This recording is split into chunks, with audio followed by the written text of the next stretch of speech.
Welcome to the final session here today, and I hope you've enjoyed it so far. This is going to be the highlight because we're going to be hearing from 8 different students. But the motivation for this, we're going to call this PicoTalks, it came from a question that people ask us. So my name is Jorg Scholvin. I'm the Associate Director for Fab.nano, together with Osherov, Associate Director for Characterization. We're going to be the chairs of this next session. And often people come to us and ask, what do people do at MIT.nano? And this is actually a very difficult question. It's a difficult question because we have 1,500 users. So in principle, I have to give you 1,500 answers. And of course, 21% of all MIT faculty use MIT.nano. So I'd have to describe a large chunk of MIT, and more than 50 different department labs and centers come through the building in one form or another.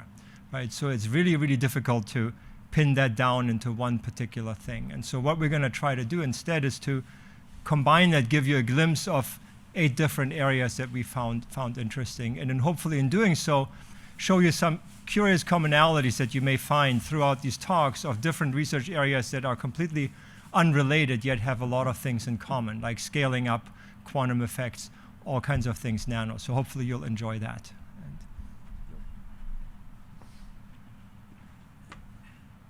I'll just add a few things. Nano is about people. It's not about tools, right? And here we are showing you a very diverse group of people in terms of their interests and their research. But as you will see, there are no boundaries between their talks. On the pico scale, there are not really boundaries because you cannot see them, right? All the boundaries are on the pico scale. So we will see the flow from one to another, and you will see, like Jorg said, the commonalities of a scale-up and commonalities of a quantum and commonalities of mechanical testing that go from one technology to another. And together, we're kind of going to transition all of this and make a better world. I think this is aligns with our mission. So I will call. Okay, so hello everyone. My name is Jiao, and I'm currently a postdoc working with Professor Jesus Del Alamo group. And our group's name is Extreme Transistor Research Group. So I'm going to show you how we can build one of the most extremely skilled transistors in the world right at MIT.nano. So transistors are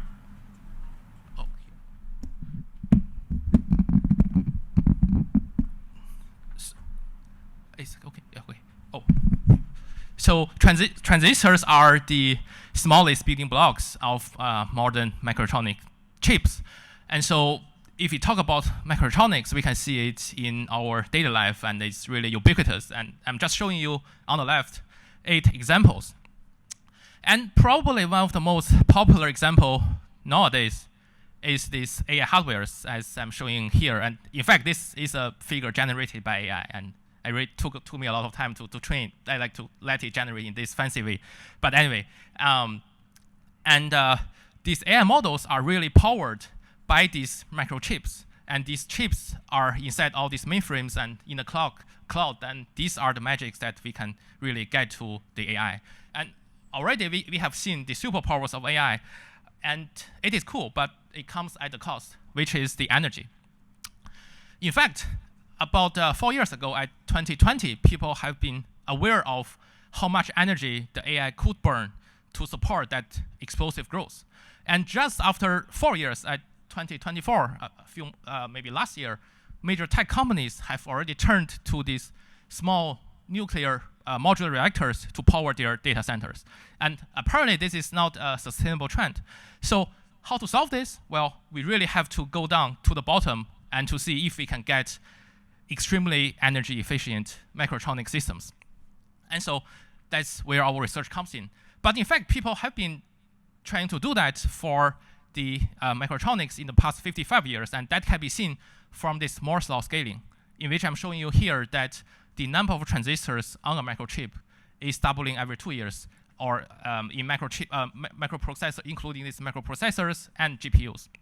So the size of these microchips are not getting larger and larger. So the only way to make this happen is to make transistor footprint smaller and smaller. And in that way, you can get much better energy efficiency as well as higher performance.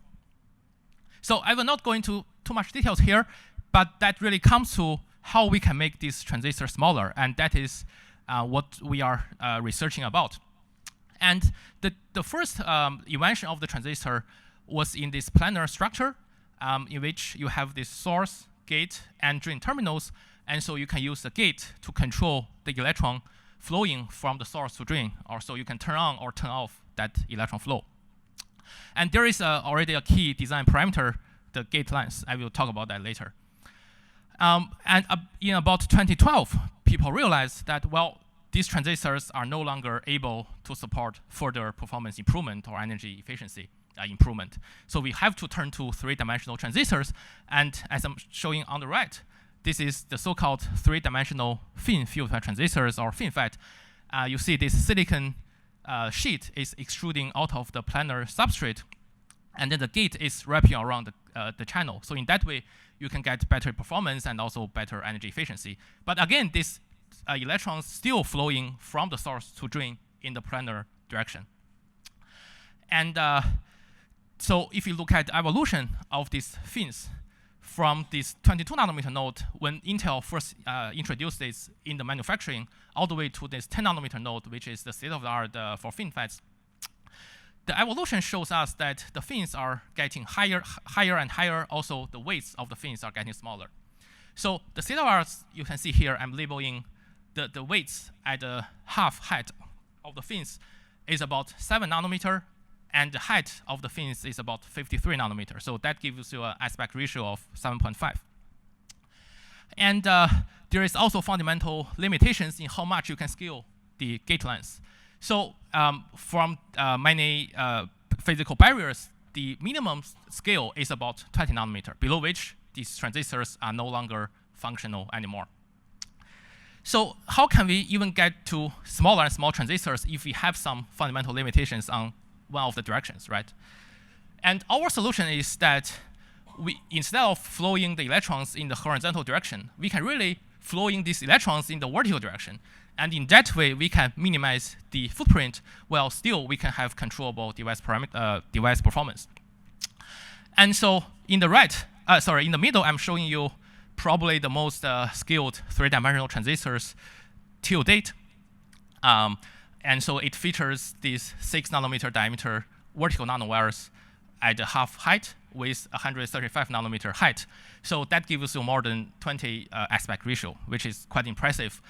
And we also introduced a new physical mechanism that I will not go into details, and it is basically the quantum mechanical tunneling between these two material interface. And so in that way, you can further boost the performance. And as I mentioned before, these transistors are electrically controlled switches. So that means you can use the gate voltage to control the flow of the current. And so this, on the right figure, I'm showing you that if we compare the so-called transfer curves of our transistors to the state-of-the-art 10 nanometer node from Intel, then we see at just 0.3 volt VGS, our supply voltage, which is quite small compared to the nowadays 0.7 volt supply voltage, we get over 30% performance boost. And so that shows you it is a promising technology, although there are a lot of manufacturing challenges, and so it is still not yet on the roadmap, but we hope that we provide a new solution. So looking ahead for the future, in our opinion, the three-dimensional transistors is a very important building block, and still we need to stack multiple layers of functional devices right on top of each other in a monolithic 3D integration way. And so we call this 3D transistors into 3D system scheme. And we think this will give us much more energy efficiency, and so we can solve this energy consumption problem and can power more AI development in the future. And with that, I'd like to acknowledge my advisors and mentors, Professor Jesus de Alamo, Professor Dimitri Antoniadis, and many of our group's current and previous members, as well as our sponsors, Intel, SRC, MIT AI Hardware, but very important, MIT.nano for providing us with these state-of-the-art tools that we can make these transistors into reality, as well as MTL, ROE, and ECS community. Thank you.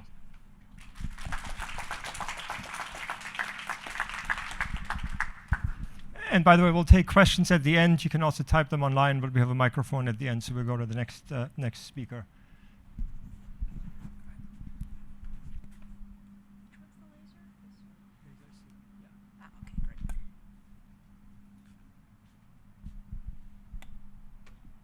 All right, thank you, Jorg. I'm Karen Young. I'm a fourth-year PhD student here in the Electrical Engineering Department at MIT, and I'll be discussing a little bit about the future of solar, specifically how do we go from this, which is a 1 inch by 1 inch device level solar cell, to this flexible 4 inch by 4 inch module, and thinking about why we're even going the route of flexible lightweight solutions. So I guess the case for lightweight here. We think that lightweight really is the future of solar because we have this huge dichotomy between what is required to completely power the entirety of America's energy needs and what is actually being produced by solar in America. So essentially all you need is a solar array about the size of Lake Michigan, and you can completely power all of America's energy needs. But we're only using about 10% of the total electricity generated is from solar. So technologically, what can we do about that? Well, we envision a network of distributed solar arrays which place the power of solar installation into the hands of individual homeowners and businesses. So this allows us to open up a lot more markets where traditional solar cannot be deployed in. So currently, a lot of the solar installation in America takes the form of utility scale solar. So essentially, you have these huge solar installations, out in remote areas, in very sunny areas, Nevada, New Mexico, as well as out in like farms in Illinois and stuff. And then you pipe all of that electricity from the source all the way to your house or to a commercial business. You'll have transmission losses along that line, and that really limits the amount of areas you can electrify with solar. However, if we completely reimagine how solar deployment looks like, we can imagine we can put down a solar panel on top of your own house, on top of your own roof, on top of a commercial business's roof, and that really expands the amount of places we are able to deploy solar in. So how do we do that? Well, right now, 99% of the solar panels that you see out there is made out of silicon. And that's because it's quite efficient, high stability, and also it's a very well-established technology. It's been around for 50, 60 years. We know how to make these things, we know how to manufacture them, and we know where to put these. However, because silicon is so fragile, you need a sandwich in between two quite thick pieces of glass, and that makes it quite heavy. So you are unable to mount it on low load-bearing rooftops, such as older residential homes, commercial warehouses, commercial factories, and also these are completely useless for disaster relief, as well as access to remote areas, such as remote villages. So how do we rethink solar? Well, in comes perovskite, which is the area of research that I work on. We can see here that they're pretty high efficiency. We've gotten them up to about where silicon is at. They're pretty stable. The record breaking is about T80, 80% of its initial efficiency for about 9,000 hours. More importantly, however, you can manufacture these things really simply. They don't rely on a silicon supply chain, so you're not relying on silicon wafers coming in from China. You can completely manufacture these things in-house. So that really is really powerful for your own independent supply chain and kind of deconvoluting your process from geopolitical factors. Most interestingly to me, you can coat these things because they are solution processable onto pretty much any substrate you want, including plastic, which is the substrate of choice that we'll be discussing today. And that makes it a really good solution for thin, lightweight, flexible solutions. So we want to go with perovskites. And how do we do that? Well, we use something called slot-die coating. So all of those really nice, 26, 27% high stability, high efficiency, all of those devices are made with spin coating. So it's the same spin coating that you would use to spin on photoresist before development and etching. Essentially how that works is you have your substrate on a chuck, the chuck spins, it makes a very nice uniform film. Very nice for making these high efficiency devices, not so scalable. So how do we scale these? We use something called slot die coding. And this is the slot die coder that you'll find inside of the nanomat area inside of Fab.nano. It's enclosed within these two glove boxes, which are continuously purged with compressed dry air. So you can get it down to about 2-3%, very controllable. And then the actual slot die coder is this thing right here. So how it works, I have a video of an actual film being produced over there. But essentially how it works, you have this syringe pump. It's pumping solution through this, I'll stand on this side. It's pumping solution through this tube into this dye thing. And then as the bed is moving, your solution's coming out, and that's what's creating this film. So hopefully my video works. There it goes. Okay, so we saw the dye come down. The solution is getting piped into the dye. It's flowing out of the dye, creating this little thing right here called a meniscus. And then you see the bed move, and you see this nice little yellow film here. So that's really good for making thin films down to 10-20 nanometers. So some struggles, however, of this. It's not as cut and dry as I explained it to be on the previous slide. So first of all, you need to make a good looking film. So you need to make a film that doesn't have pinholes. It's defect-free. So a little bit about the idea behind slot die coding. We have this figure right here. On the x-axis, we have how fast the bed is moving. On the y-axis, we have how much solution you're pumping through the dye. And you want to be in this red area right here. And we can see when we're in this red area, you have a nice smooth coating. However, if you step out of this area, you can have some of these examples are some of the defects that you can experience. But these defects aren't always apparent in the end film. So how do we make sure that we're actually in the red area? Well, we've elected to implement some in situ monitoring. So this is kind of the dream setup here. We right now only have cameras A and C. So the camera C is looking at the side profile of this meniscus, which this is another video I'll play in a second. And then the leading meniscus camera is looking basically from this side of it. So we want to be able to see, is the meniscus behaving from the side, as well as the uniformity across the meniscus itself. Okay, there's the video. Okay, so we see, bed is moving, the film is being coated, and then about halfway in, you'll see some bubbles right here. Yeah, right there. You see some little bubbles start to form. So without this side profile monitoring, this end film looks great. Like, to the eye, it looks like something that should work. And then you complete it into a device, and it doesn't work. So what happened here? Well, we can, go back to our camera and see that the meniscus and the coating wasn't actually as stable as we thought it would be. So once we fix this, once we get a good-looking film, now we need to control things like the drying and crystallization. So I'll come back on the other side. So we have an example here of the drying crystallization. We have 3 different solvents. Essentially, all you need to get from this is that we can push the stability of the wet film further and further for longer times with this mixture of solvents here. And that allows us a bigger window to control the drying and crystallization patterns. That's all well and good. Doesn't matter if it doesn't work. But it does work, as the title says, proof is in the perovskite pudding. And we have structurally made a good perovskite with this XRD plot. We can see that all of these peaks are accounted for. This FAPBI3 is perovskite. Lead iodide, there's a little peak there. Not too worried about that.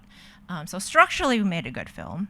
Visually, with SEM, we've made a pretty good crystal. You see that the grains are, about 750 nanometers a micron wide. They're pretty compact, nice and dense. There's not a lot of stuff at the grain boundaries. So we've been able to make structurally a good film and visually a good film. And then we can go to the JV tester and actually test if it is a good film. So this 16.5% number here is when you finish up this 50 millimeter by 50 miller substrate here into a device.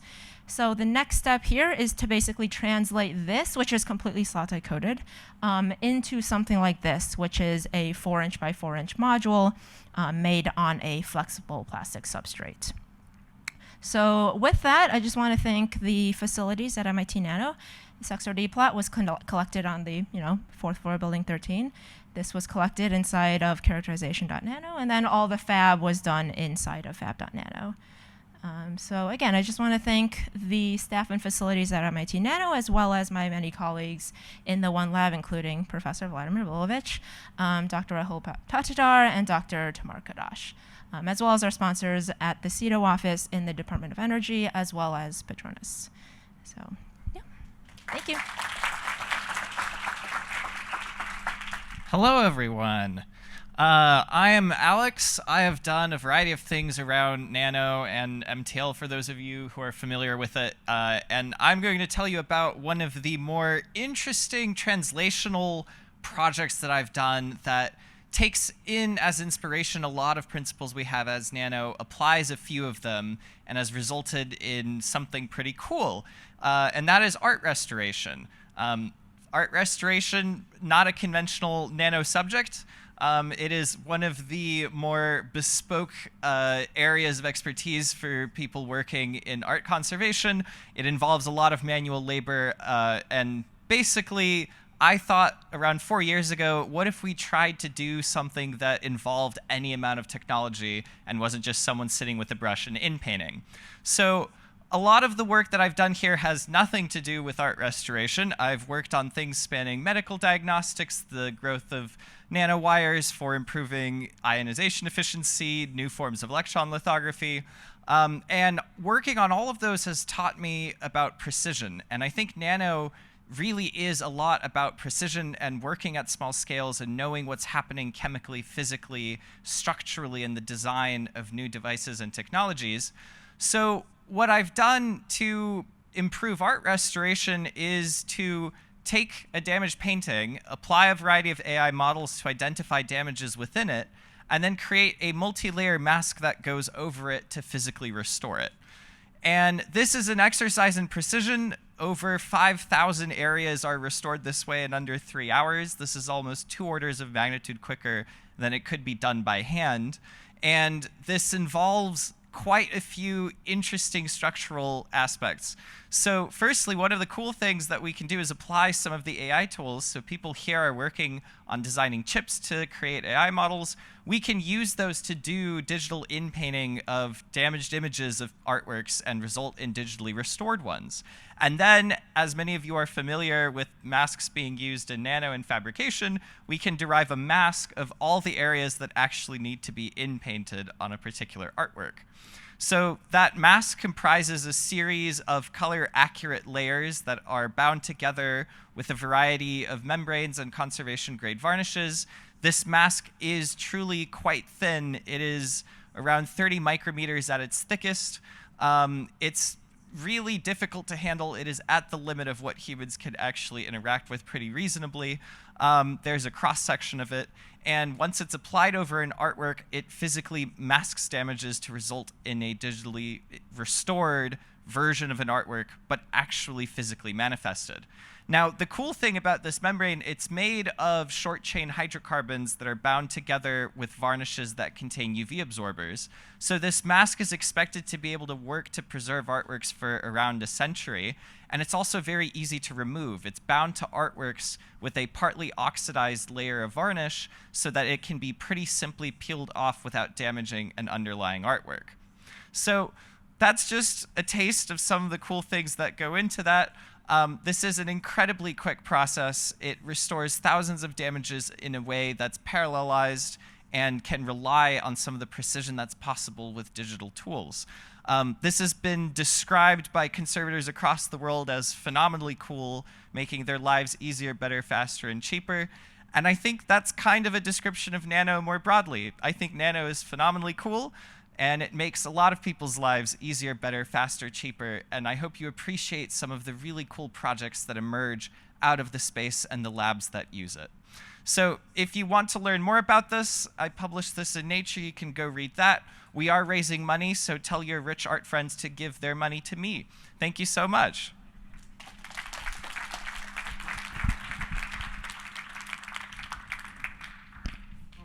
Unfortunately, I have to bring the topic back to the boring nanofabrication.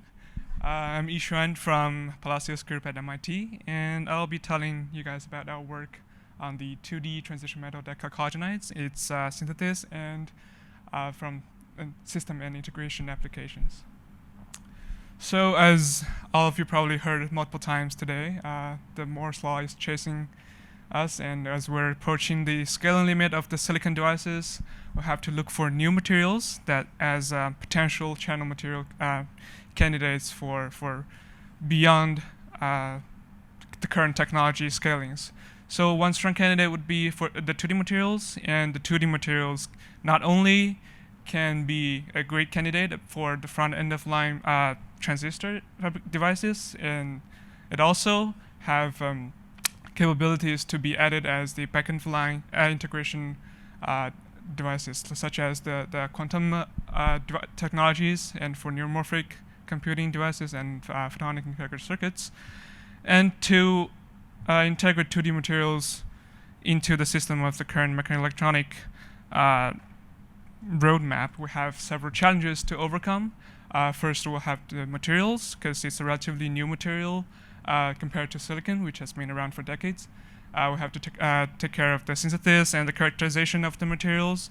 And beyond that, we have to look into device engineering, which is the scaling of the 2D material-based MOSFET devices, and maybe come up with some new design because it's a new material. And the next step would be to integrate those into a system that's commercially available. And to do that, we have to consider the design technology co-optimization and system technology co-optimization.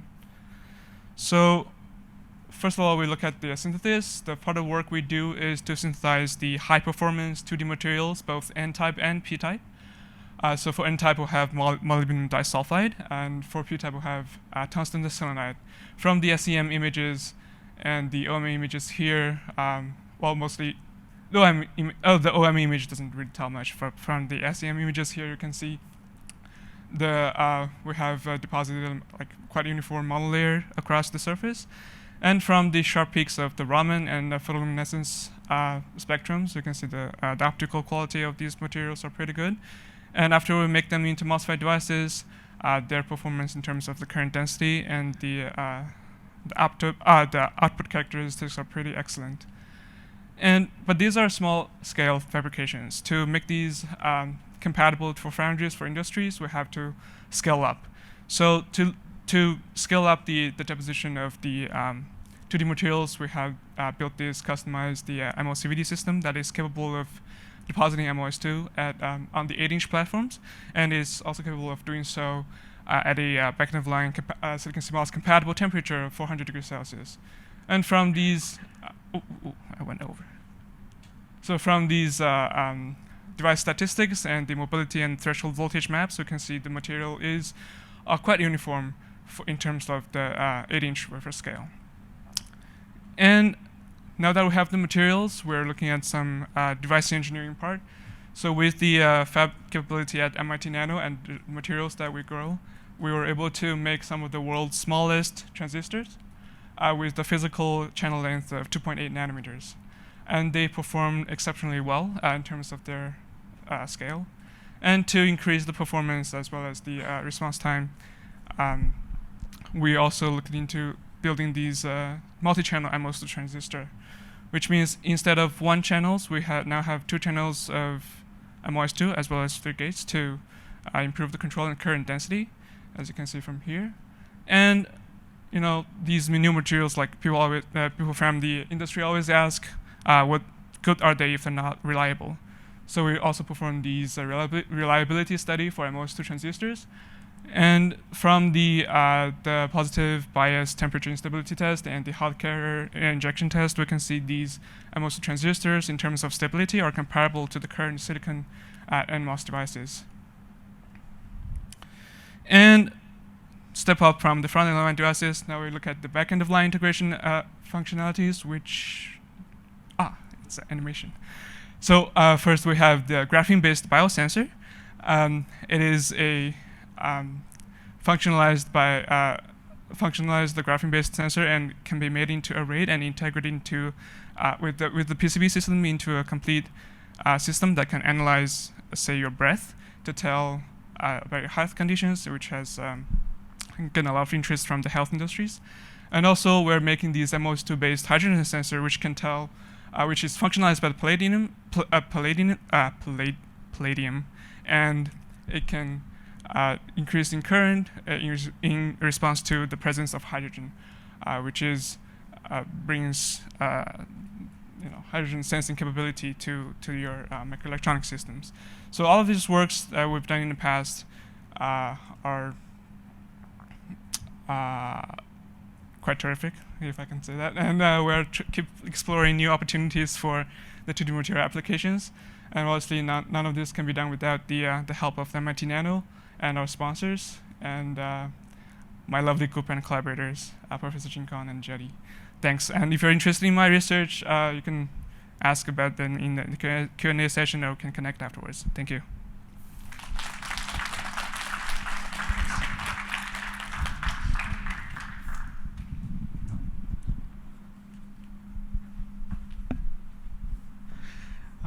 Good afternoon. I'm Seokhyun Sung. I'm a postdoc at the Roland Institute at Harvard. And today I'm going to talk about how we use advanced electron microscopy techniques like the one you have at MIT.nano to study a tiny scale distortions, a picometer scale distortion in quantum materials, like the one you see in here in uranium oxytelluride with these beautiful supermodulated structures. So to back up, so quantum materials. So these are the materials where the electrons in their crystals like to interact strongly with themselves as well as the crystal itself, and in doing so shows unexpected and often superb material properties. These include things like superconductivity, metal to insulator transitions, and a lot more. And they hold a tremendous perspective for being a foundation for the next generation electronics, quantum computing, advanced sensing and detections, and more.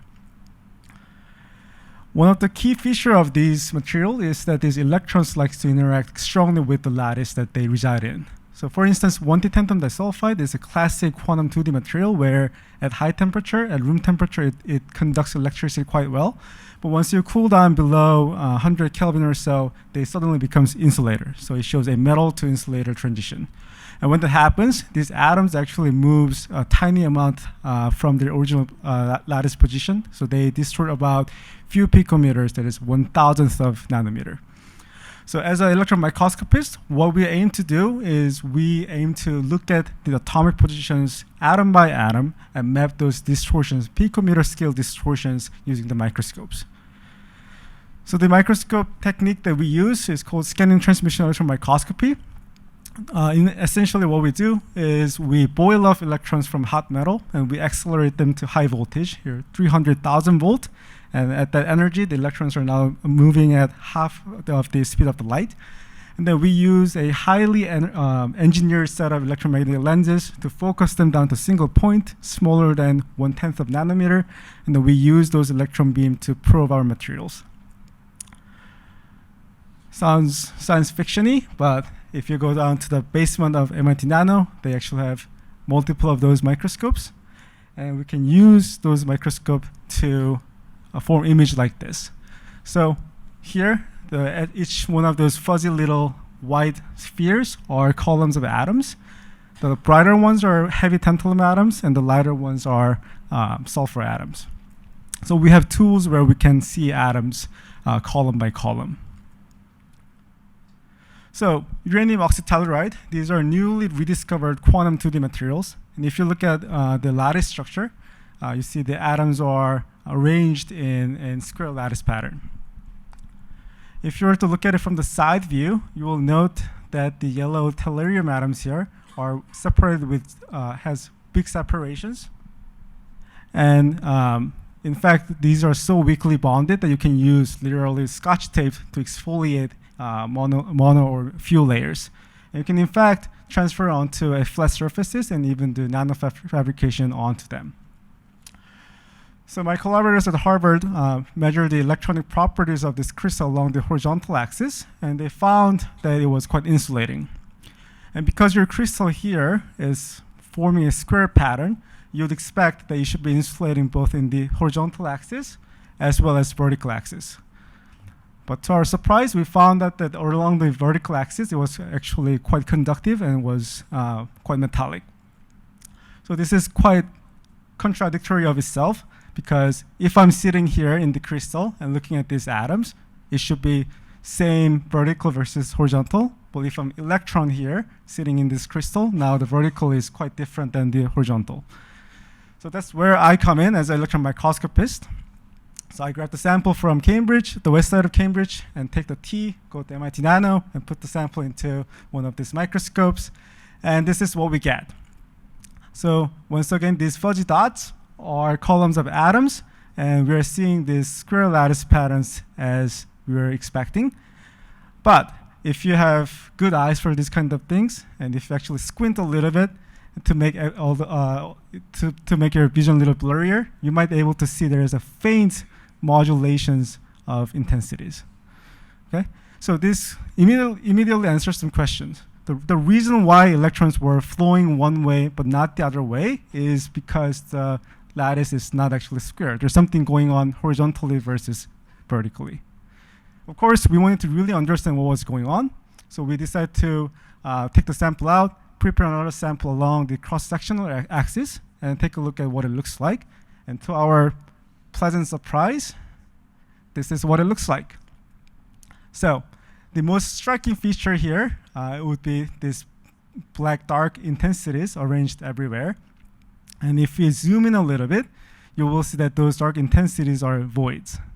So what's happening is instead of these layers being completely flat, they form a wiggly set of layers. So we have a superlattice modulation of the crystalline structure where it becomes this corrugated layers instead of a flat layers. So we have something like this where electrons like to flow along the valleys and troughs, but not across them. So now that we have some understanding of what's going on, the obvious next question is, what can we do with this? So it turns out that these displacements, these modulations are not pure sinusoidal, and it has a lot of higher harmonic components to it. And in combination of all of that, they actually break a specific set of crystal symmetry. Here, it breaks invergent symmetry as well as the time reversal symmetry. And because uranium atoms are magnetic, we can actually use them to generate spin current out of this crystal and maybe use it as a spin current source for spintronics devices.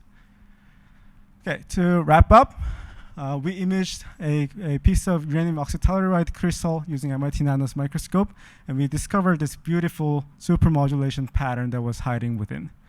I want to thank all of my collaborators, as well as Dr. Aubrey Penn, who babysits the microscope every single day to its best of capabilities. Thank you.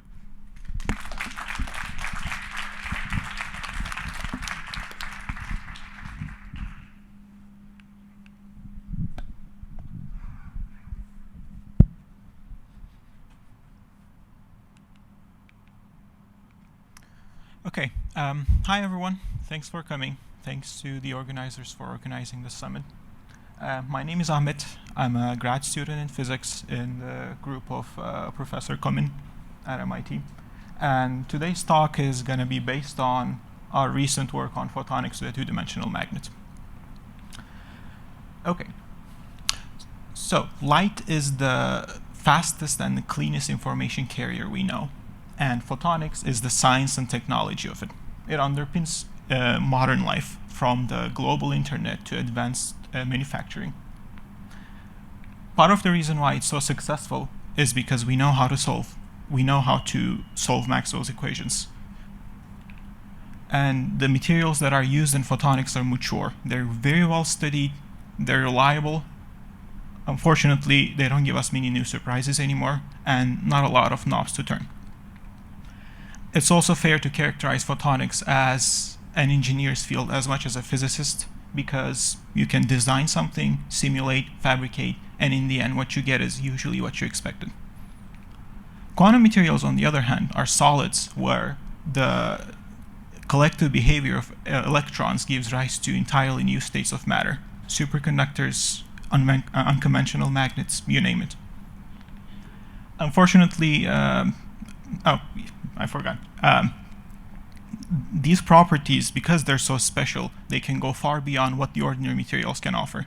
Unfortunately, it's very hard to predict their properties because we don't really have a Maxwell's equation equivalent to guide us. They have rich degree. They offer a very rich. They offer a very rich landscape of degrees of freedom. Spins, charges, lattice, they're all intertwined, and if you tune one knob, several others are pulled on at once. And lastly, it's firmly a physicist field. Because we do the experiments, we uncover often unexpected things, and theory struggles to catch up.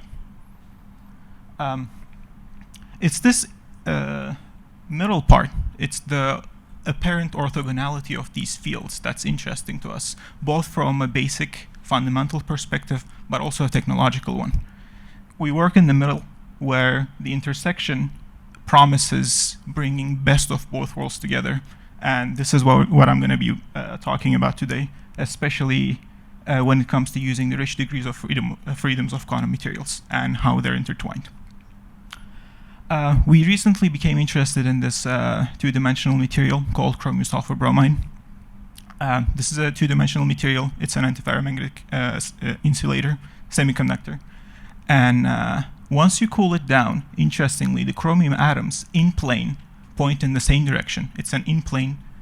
In the in-plane, it's a ferromagnet. But if you look at out-of-plane, the chromium atoms are pointing in opposite directions. The spins are pointing in opposite directions. So it goes right, left, right, left. And also, quite interestingly, the material has very strong optical excitations called excitons that determine its optical response in the near infrared and the visible. What's very surprising and highlighting the rich degrees of freedom of quantum materials is that these two seemingly unrelated degrees of freedom are very strongly intertwined. If you apply a little bit of magnetic field to change the relative orientation between the spins of two layers, it turns out this changes the resonance energy of these excitations, these excitons. What this translates into is that you can tune the optical response of this material by applying magnetic fields. One can think of this as a strongly tunable, continuously tunable color. Here we extracted the permittivities corresponding to two different magnetic configurations. And if you look at the y-axis here, the relative permittivity, real relative permittivity, goes up to 800. And if you want to compare this to silicon or silicon nitride, that are very common materials for more common photonics. For silicon, the relative permittivity is 13, and for silicon nitride, it's 4. So you wouldn't even be able to see them if I pull out it here. Okay, so we have something quite interesting at hand, and we want to do something interesting with it. So we want to nanopattern this material. I'm not going to go into details of the nanofabrication too much, but we use a quite unconventional method of nanopatterning. If you ask me questions, I'd be happy to answer them. We bring silicon nitride membranes to MIT.nano. We mill them with the focused ion beams at the basement. We bring them back to our lab.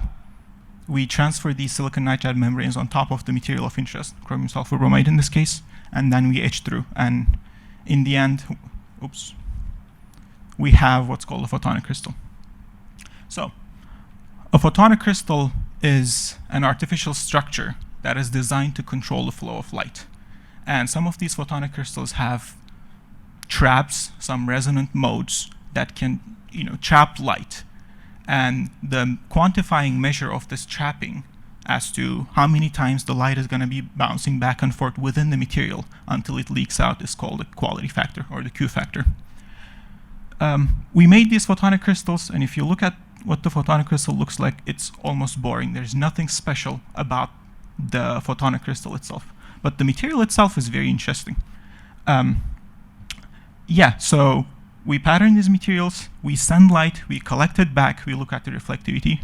And if this was not patterned, if this was just a simple slab, you would see a smooth curve here. But instead, we start seeing these dips, these traps, so to say.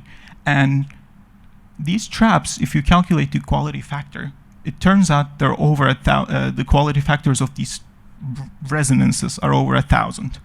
This is already a very large number for the kind of mode that this is. And I'm going to skip the details, but feel free to ask me that later. What's really remarkable is these traps can exist when this photonic crystal is as thin as about 2% of the wavelength of light in air. We carried out other measurements, we carried out other nanofabrication designs, and we see very similar things. What's even more interesting is, because of this interconnectedness between these two degrees of freedom, the optics and the magnetic order, if we apply a little bit of magnetic field, we can tune these modes from one wavelength to the other continuously if we don't like where the mode is sitting. And this happens because whenever we change the magnetic ground state of the material, the permittivity changes up to about 800, which is 1 to 2 orders of magnitude larger than most tunable materials.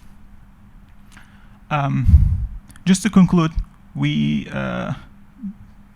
fabricated ultra-thin photonic crystals made out of this quantum material, chromium sulfur bromide, and we demonstrated continuous tunability of these modes.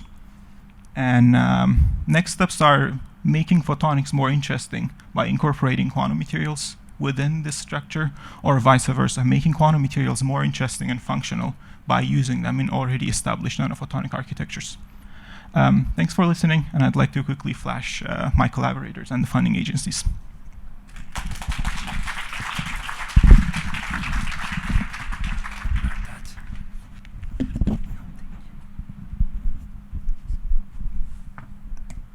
Hi everyone, I am Somu. I'm currently a PhD student in mechanical engineering, working with Professor Carlos Portela. This talk is going to be a little different from the themes that you've seen before, but I'm going to talk about shell-based porous metamaterials, how you can scalably fabricate them, and a little bit about their mechanics. So when we traditionally think about materials, we think about making changes at the atomic or molecular scale. And by doing this, we've uncovered several different classes of materials like metals, ceramics, polymers, etc. And here's a plot of the compressive strength versus density for all of these different classes of materials. Now, if you want to think about lightweight materials, one way to do that is to sort of make voids at the micron or millimeter scale. And by doing that, you have a new class of materials called foams. But if you look at this plot, there is this large area in the middle, which is just an unexplored design space, which is below the theoretical limit. And it's particularly useful because those are lightweight, high-strength materials. And you can think of applications for this in one possible application could be space technology, where every gram of weight saved is thousands of dollars saved in payload costs. So the question then is, how can we reach that design space? With advances in additive manufacturing technology, specifically techniques like 2-photon lithography, we can shine a laser onto a resin and print structures at the micro scale. The structure that you see here is a structure that was printed at MIT.nano using the 2-photon lithography tool there. And with that, we are now able to move away from these aperiodic foam-like materials to more periodic truss and beam-based materials and start pushing closer and closer to that theoretical limit. And not just that, we can use other structural elements like plates and shells and really push the limit on what is possible. But if you take a closer look at these different studies that you have here, and you look at what length scales these materials operate at, you will see that the smallest feature size is usually in the order of hundreds of nanometers, and the total sample volume that was tested for mechanical properties is usually like hundreds of microns. So then the question is there a way to scale it up? If you look at nature, for example, bone is an amazing metamaterial where the smallest feature size is just tens of nanometers, but the actual sample size is basically the size of a human being, right? So these periodic lattices that we're able to make offer a lot of mechanical efficiency and tunability, but then nature has figured out the scalability part of things. So the question is, can we combine these two? And that's where my research comes in. It's to see how we can scalably manufacture metamaterials and how we can individually tune the knobs at different length scales. So to answer the first question, we take inspiration from nature, where we use a process called spinodal decomposition, where you have a polymer and a solvent. And when you heat it up, the polymer phase separates and freezes in its place. And from that, you can get this epoxy template, and you can make large volumes of this material.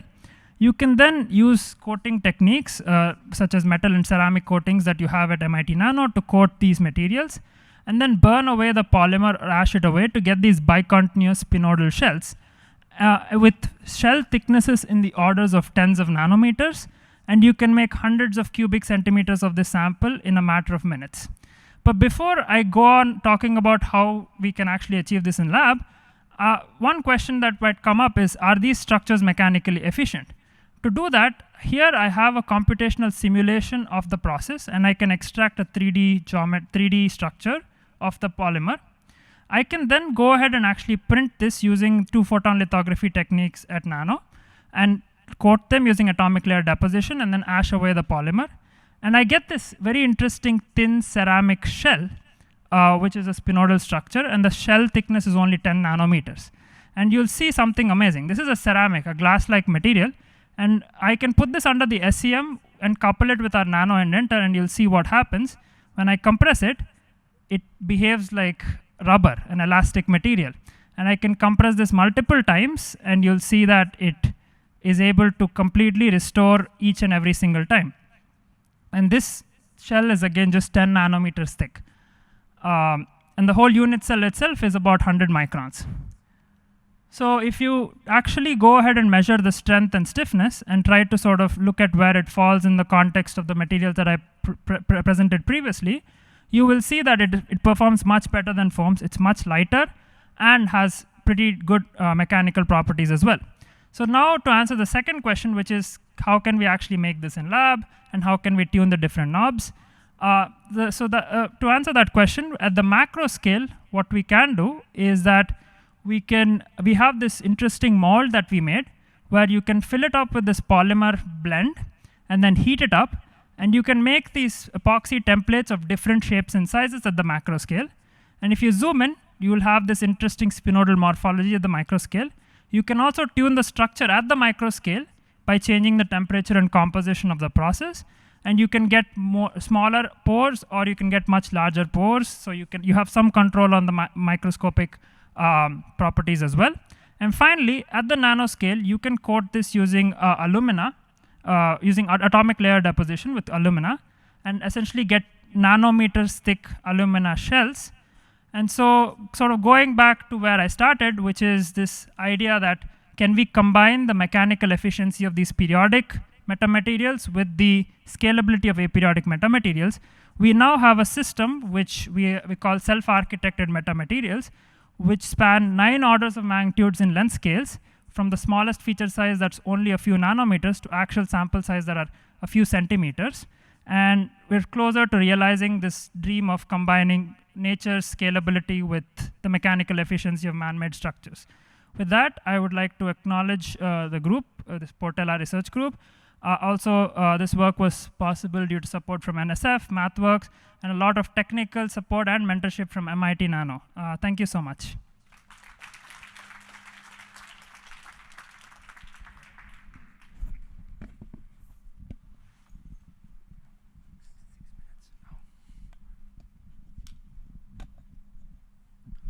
Hello? All right, so last talk of the session. Said thanks for staying around. My name is Kai Dong, and I'm a postdoc here at MIT. So I will be talking about sort of our work on developing a high-yield 200 millimeter wafer scale processes for quantum hardware at MIT.nano. So computing has really transformed our way of living, and we believe the next leap is quantum computing. But there still faces 2 major hurdles, which are the scale and the accuracy of quantum hardware. So if we want to solve impactful problems that even the best supercomputers today cannot solve, like drug design or material discovery or energy efficient fertilizers for crops, we really need these quantum computers with millions of qubits. But even if you just look at this 72 qubit only quantum computer from Google, you already see like such a tangle of wires over here. So these electrical wires are used to control and read out the information from the quantum computers. But as you can see, it's sort of a wiring nightmare already, and probably won't work at scale with millions of qubits in there. And to make matters worse, unlike the transistors today, the error rate of these qubits are inherently much noisier. And with an error rate about 10 to the minus 4, it means that all useful quantum algorithms will fail due to a hardware error before they even finish.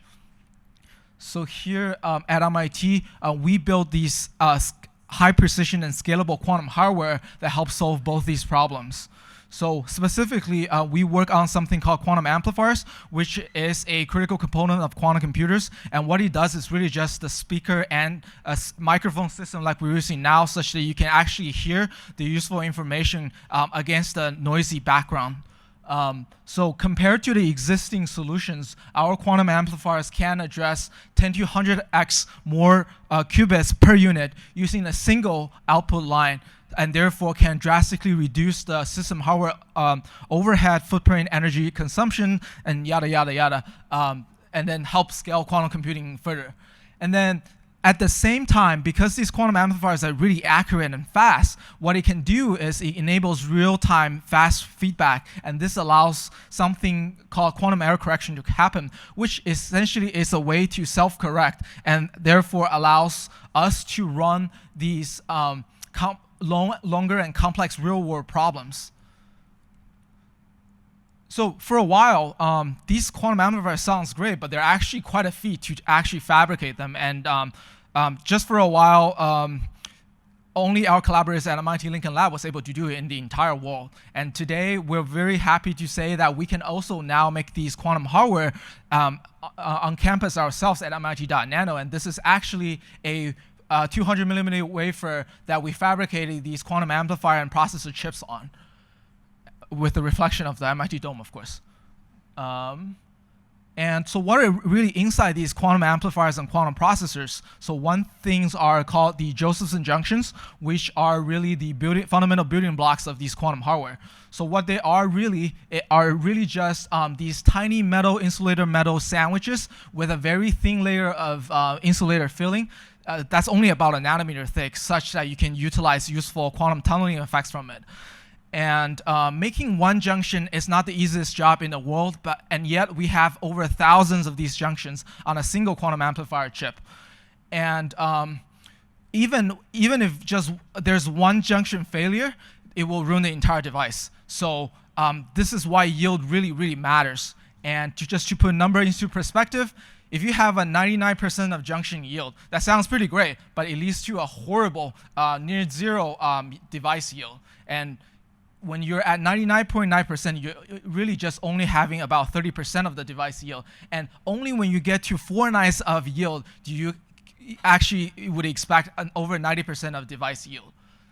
So really, to try to meet this bar, we routinely fab and test over 85,000 of these junctions per wafer. And through many optimizations on the process, we're now able to achieve near 100% yield and a very good uniformity with less than 2% of variation across the entire 200 millimeter wafer and over a pretty large process window.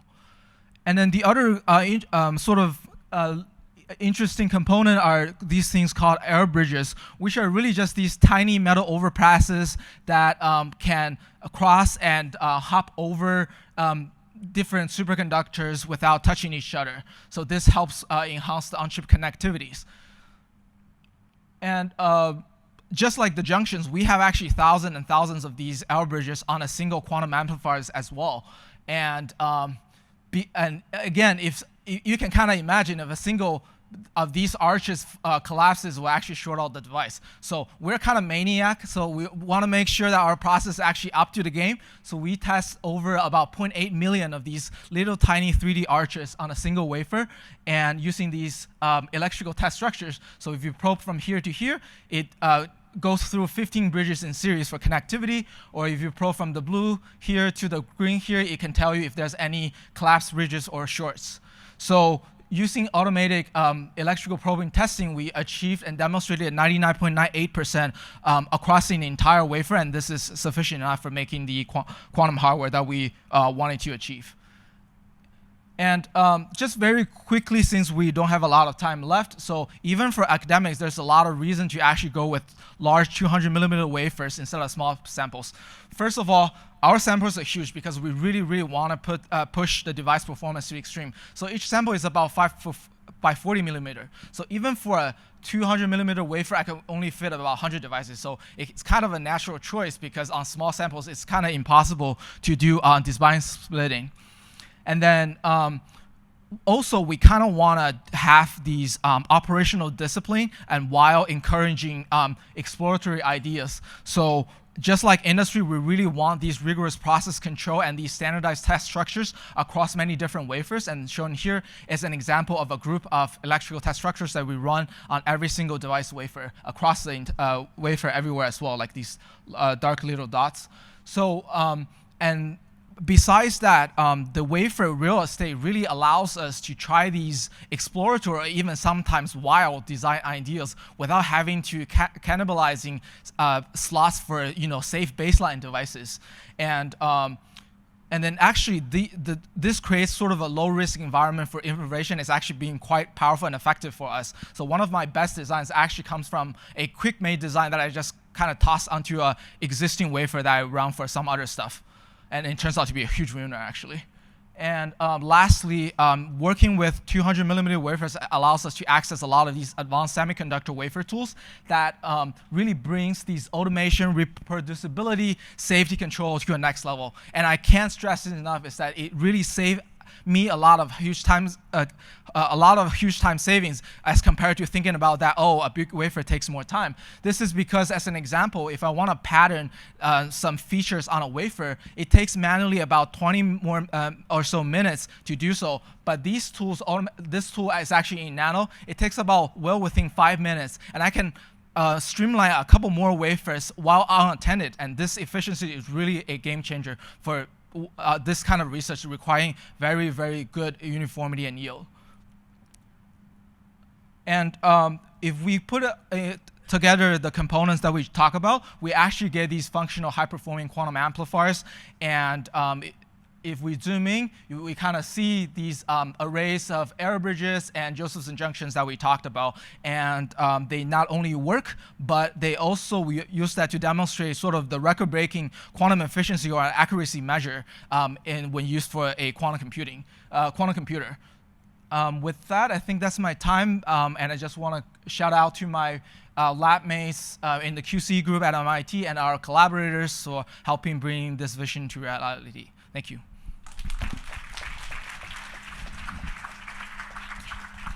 Okay. Thank you, everyone. Thank you for the wonderful speakers. And I would like to use the stage and thank MIT.nano staff. Like Professor Strano mentioned in the previous session, the gatekeepers of the knowledge.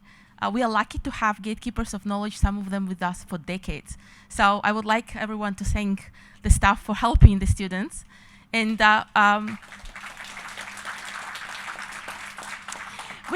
we showed you 0.5% of what's going on in MIT.nano, 1,500 users, 8 people representing the project. So if you want more, reach out to me and Jorg will happily connect you with more people. Thank you. And in fact, to my earlier question in the beginning, what do people actually do at Nano? You can see the answer is anything and everything. I think we have time for one yes/no question, but no more than that. So maybe we'll go on to the next session. Thank you.